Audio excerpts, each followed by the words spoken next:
want to see change in terms of we do have issues. We do have a mental health crisis. We do have a homeless crisis. We do have affordable housing crisis. We do have, there's nothing for the younger generation, right? Period, right? Even retirees, like it's almost impossible for them to afford to live after they retire. With what? With a rise of housing and all of that, right?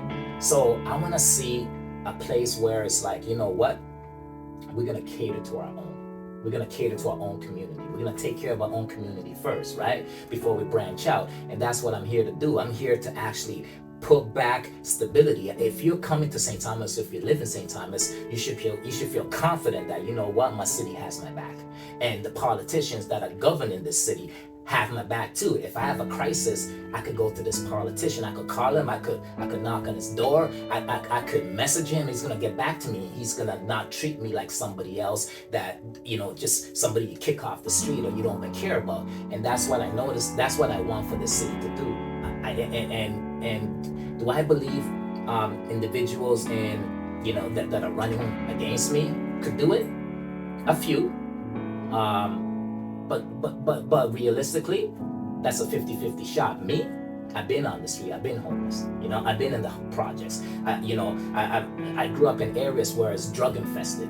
Crime infested. I've lived in areas and I've been associated with individuals that this city needs to help. Now, with that lived experience, you think you kind of obviously relate more to the good amount of the residents here in St. Thomas Elgin. You mentioned, kind of going through the same issues as them. What have you kind of heard, at least this past couple months or whatnot? What are they worried about? You know what? They're worried about just surviving. They're worried about just surviving. They actually believe that. And I can't even wrong them for believing this. They believe that the government could care less about them. Once the government gets their paychecks, they're going home. They don't care, because it's all pretty and all when election time is happening, and now you're going into all the different boroughs and all the different projects and all the different housing, and you're kissing babies and you're entering ethnic community centers where you never entered there before, right? It's all pretty and all when election time, but after the vote, are you coming back? They ain't coming back. But I'm here. I've been here. I've been here. I'm there. Like you go downtown Talbot Street, you're gonna see me every single day. I don't want you to campaign for a couple of months on Talbot Street, and then after you win or after you don't win, you're nowhere to be seen. I'm there every single day. I'm there so much that I know everybody on Talbot Street. I know individuals that are doing the right thing. I know individuals that are not doing the right thing. I know homeless people. I know drug addicts. I know mental health individuals that just need a shot for people to care.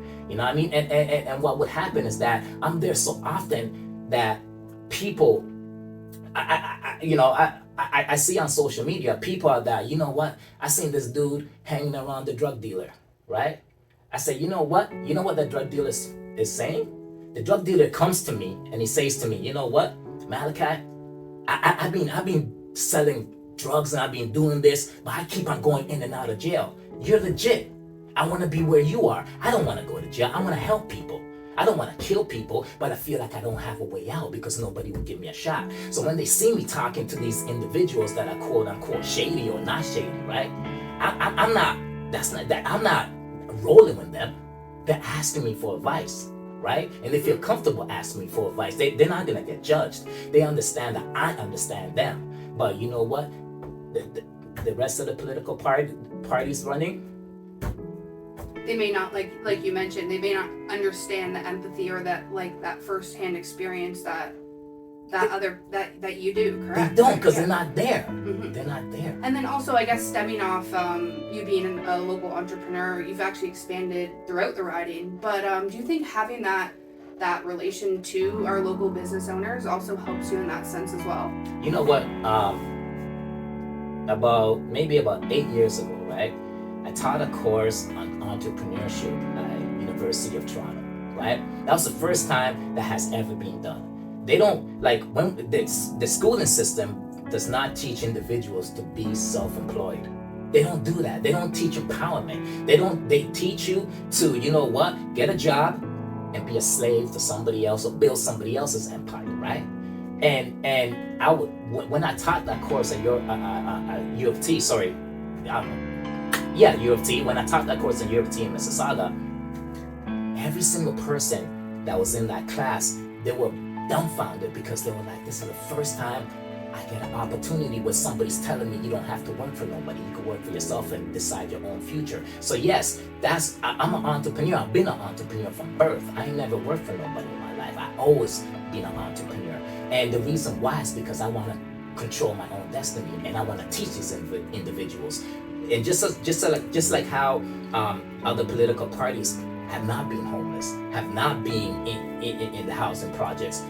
If you don't own a small business, how can you cater to small business mind frames? How can you do that? That's why they don't care. That's why they're shutting down small businesses. That's why they didn't care about the lockdowns affecting small businesses, because they get a check every single day. Whether the crisis is happening, whether it's not happening, whether the whole city shuts down, the government officials are still getting their check every single day. They were not they were not downtown riding with the individuals that can't feed their family. So yes, I own a small bit. I own multiple small businesses because I know that's the only way out to financial freedom. That's the only way out to self-empowerment. That is the only way out. But the schooling system will never teach that. The government will never teach that.